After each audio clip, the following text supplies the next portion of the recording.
Whenever you're in a relationship, you just give too much of yourself.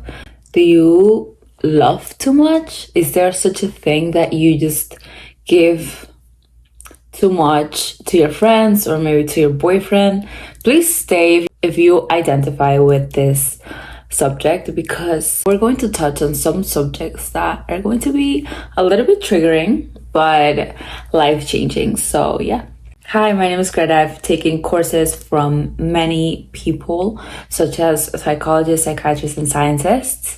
Please stay if you identify yourself as a woman that just loves too much. If you feel like you're the type of woman that you give too much whenever you're in a relationship, you maybe know the potential your partner has, and you see that if he were to change certain things, he would become that great potential. Please stay, because that's completely different from dating a person that is great than dating a potential who could be great. So the first thing I'm gonna say is put yourself first. Like, are you the type of person that every time you come out of a date or maybe come out from a relationship and just become super disappointed because you just put yourself in a situation where it's not ever enough because the person you chose to be with or the person you fell in love with is just damaged. He is not available. He is not available to give you your all because he is not in that place. But the real reason is that we are the creators, right? We talked about. I've spoken about this subject before, but maybe I should do it in English as well. But since we are the creators and everything we have manifested in our life is it's simply a manifestation of our thoughts, of the way that we have the things that we have is all a manifestation. It's all a manifestation of us. So if you have chosen a person that is damaged, why are you in that situation once again? Is it because you have deep-rooted issues or maybe even low self-esteem, like stemming from childhood trauma? What is it so attractive from the guy that is so unavailable, emotionally unavailable, maybe addicted to substances, maybe addicted to certain situations? Why are you in that position again? A guy who has addictions is not going to change for a woman. He may change, but he has to change for himself. Not because you're telling him that he has to change. Nobody changes for somebody. Once the person has learned the lesson from their addictions, that's when a person truly understands the reasons why. Now I'm asking you, if we are all a manifestation of our thoughts, of our desires, what we're giving attention to, what are we focusing in right now that we have what we have right now? Once I learned that we are the creators, I was like, wait a minute. Okay, so if I don't have this, and this, why? What am I attracting? What am I focusing in on right now that I'm attracting these types of men? Maybe it's not even that we're attracting that person. It's that we are not good at choosing the right person. How do you choose a right guy? By learning your values first. What does that mean to have a perfect man? For me, it means that he's respectful, he's family oriented, he's an entrepreneur, he has to make certain amount of money, he has to be a provider. These things are not rare for a healthy man. This is actually common for a woman to want these types of values in men. When a woman says, no, it's because I haven't found the right one because all men are the same. I'm like, wait, what? Why are you assuming that all men are the same? All men are not the same. Men are not the same. First and foremost, men are not the same. Look at the patterns you have done so far. Look at your past relationships and figure out who you've been choosing. What are the patterns?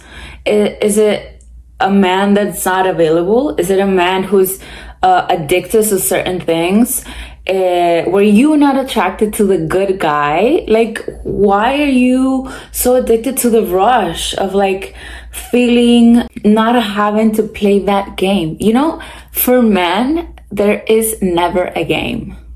Whenever a man, a true man that is just ready to be with a woman, there's no game.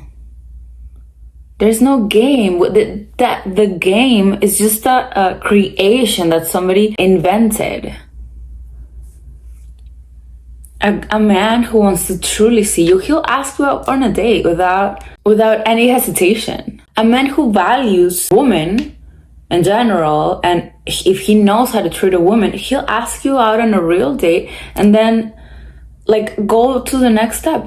Ask you out on a second, third day. Maybe he'll ask you to, you know, be a girlfriend or be a girlfriend.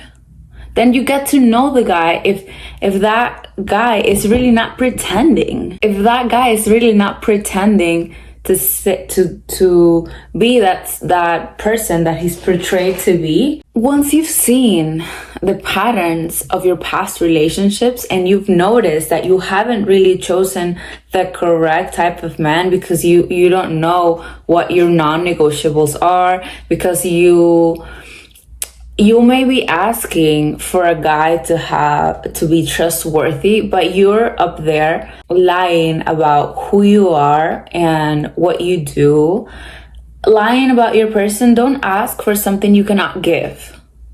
You know, otherwise you're going to attract a liar. So yeah, the first thing you should do before we get into the subject that if we love too much, like what's up with that, what's the underlying issue of this reason that we feel like we love too much, I wanted to touch base on the factors why we are not attracting the correct man. It's not that we're not attracting the correct man, it's that we don't know how to choose.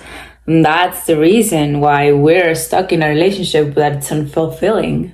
If you've ever done rotational dating, you know what I mean when I say you need to have certain standards before you even start dating. You need to work on yourself before you even start dating. You need to work on yourself. You need to know what your values are. You need to know what your non-negotiables are, what you're not willing to put up with if the guy starts acting a certain way. One of my non-negotiables were that a guy cannot be addicted to any substance.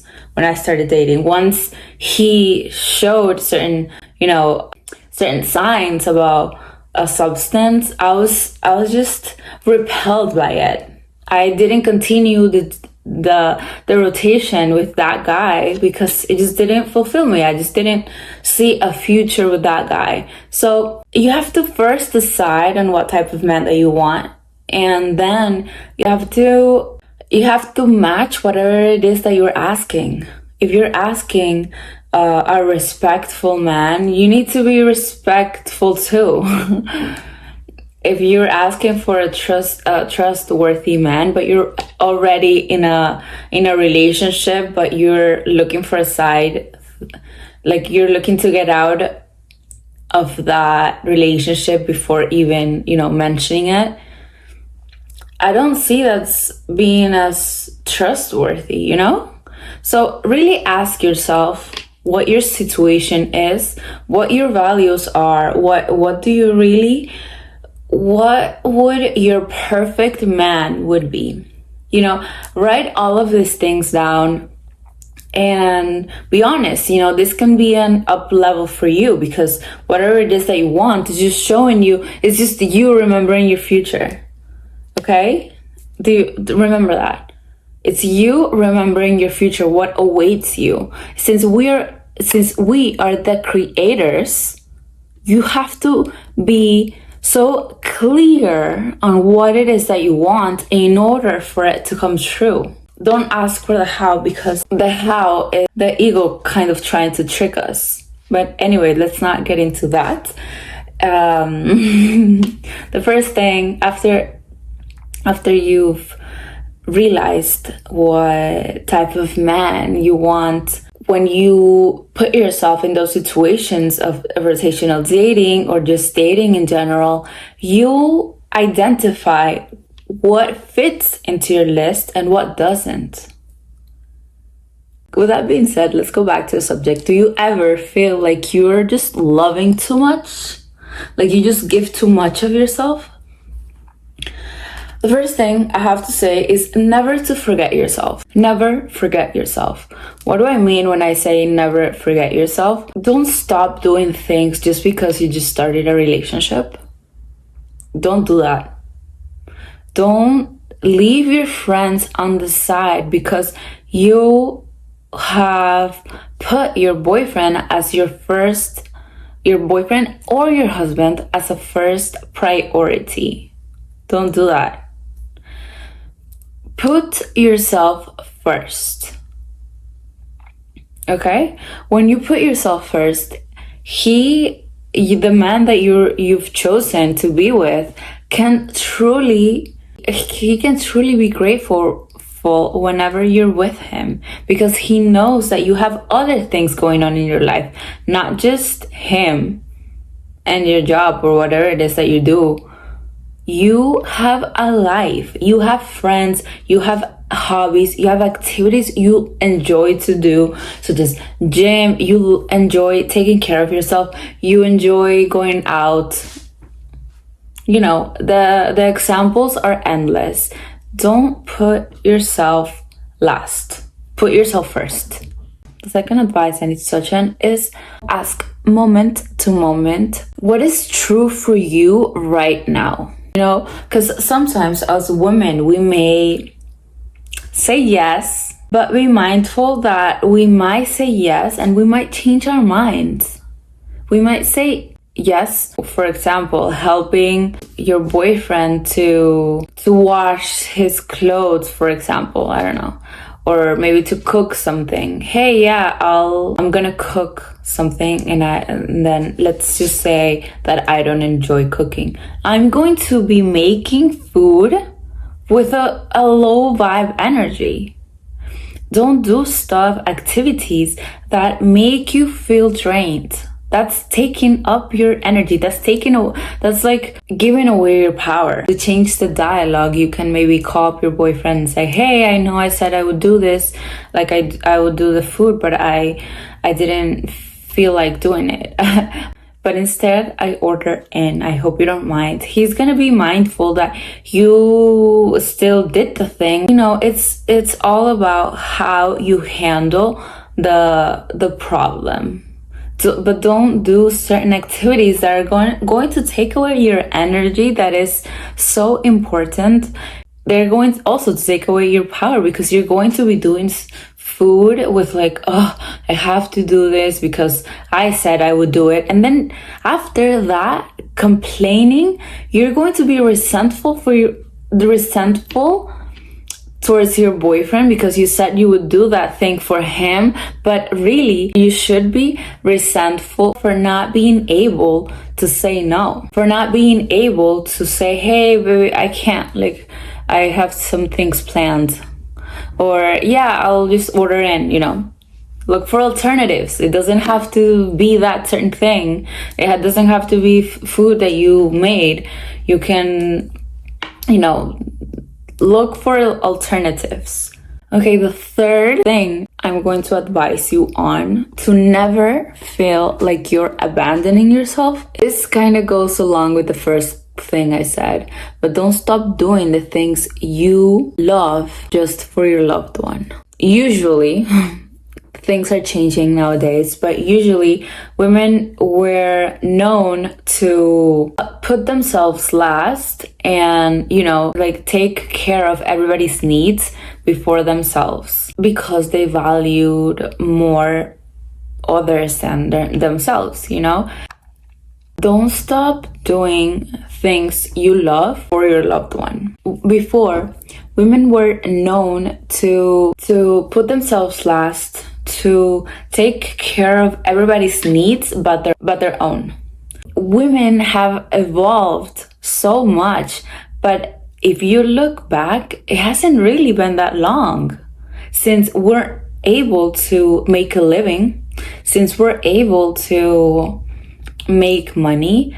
We haven't really managed how to balance these energies, this masculine and feminine energy. We're either too feminine or too masculine. So let's create a balance that is going to make everybody happy, but most importantly, that you're going to be so fulfilled whenever you help out somebody, and then whenever you do something for yourself, because that's truly what love yourself means. Like, put yourself first. Don't stop doing the things just because you think that you have to do things. Like, stop doing that. Remember that if you're not happy with what you have right now, it's only because of you, because you are the creator of whatever you have manifested so far in your life. Whatever it is that you don't have, maybe it's because you don't want it, or there's a part of you in your subconscious that doesn't believe that it's worthy of whatever it is that you're asking for.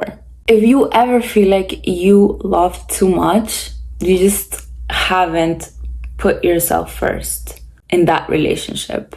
If you feel like you're giving away too much, it's because you've put yourself last. So let's revalue everything and let's do some activities that are going to reinforce your self-worth and self-esteem. Self-worth is just something we've all been born into, kind of, and then we've been conditioned out of this because of the certain situations we've been throughout our childhood. So one of the first things you can do to increase your self-worth is just say, I am worthy. Every time you look at yourself in the mirror, just say that affirmation, I am worthy. I am worthy just because I am alive.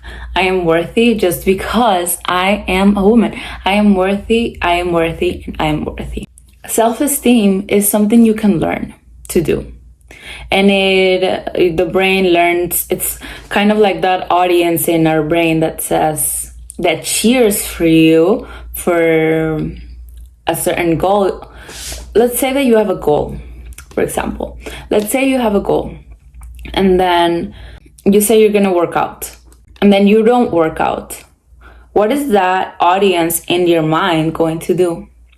I knew you couldn't do it. That audience in your brain is that self-esteem that doesn't let you do the thing, because you have a very critical audience in your brain. What can you do? Don't set yourself up for failure. If you're going to commit, if you're going to commit to do something, do it. Otherwise, don't say anything, because you're putting yourself up for failure if you don't commit to that thing that it is that you want to accomplish. If you're going to say you're going to work out today, do it.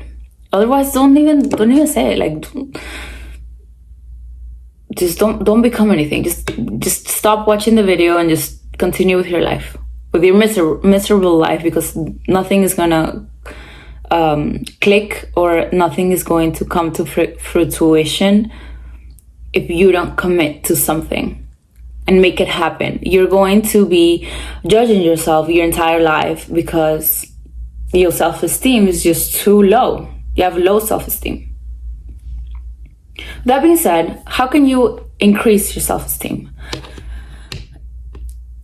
The day that you say you're going to work out minimum 20 minutes, 10 minutes, whatever works for you, You're the best judge on how long you can train for a day, or for 2 times a week, for 3 times a week. for one time a week, but just start. Because when you do the activity you set out to do, you shut that audience in your mind. That audience, by the 15th time that you did the thing, is going to be cheering for you. Instead of saying, oh no, I knew you couldn't do it, that audience is going to be, yeah, I knew you were able to accomplish what you want to. Increase your self-esteem, work on yourself, commit to your goal, and don't give up. And if you feel like you love too much, be aware. Be aware on your patterns and what you are doing now to not repeat those patterns again. That's all for today's video. I hope you like them. And yeah, have a wonderful day. Okay?